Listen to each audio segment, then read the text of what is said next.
कुरान एक ऐसी कौम का जिक्र करता है जिनके शहर जन्नत जैसे थे, लेकिन एक हुक्म की नाफरमानी इन्हें तारीख का अबरतनाक सबक बना गई। यह कहानी है एक ऐसी कौम की जिसे अल्लाह ताला ने वह नेमतें अता की जो शायद दुनिया की किसी और कौम को न मिली हों।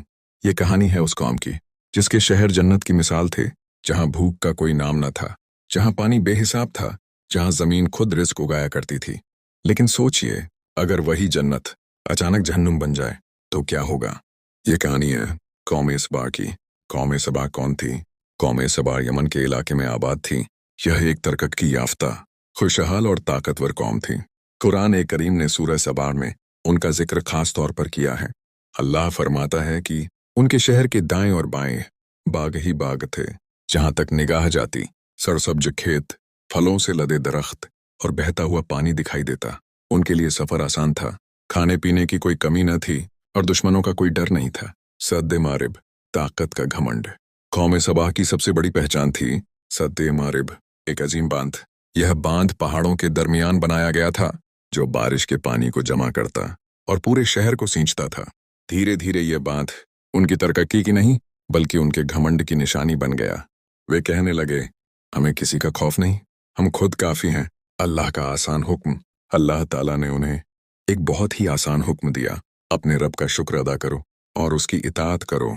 न दौलत मांगी गई, न ताकत, बस शुक्र और फर्माबरदारी। लेकिन इंसान जब नेमतों में डूब जाता है तो अक्सर नेमत देने वाले को भूल जाता है। नाशुक्री की शुरुआत।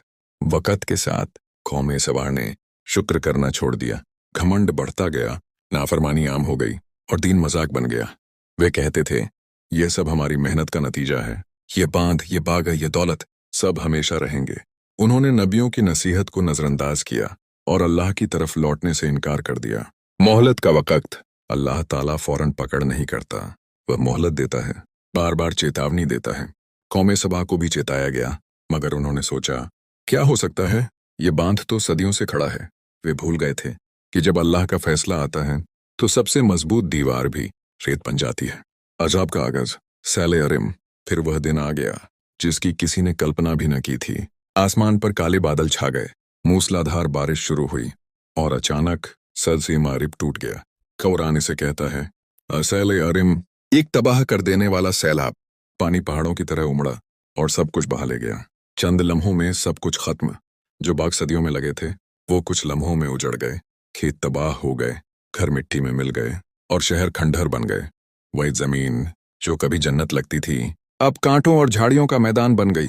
अल्लाह फरमाता है कि मीठे फलों की जगह कड़वे और बेकार दरख्त उगाए। कौम का बिखर जाना। कौम सबा का शीराजा बिखर गया।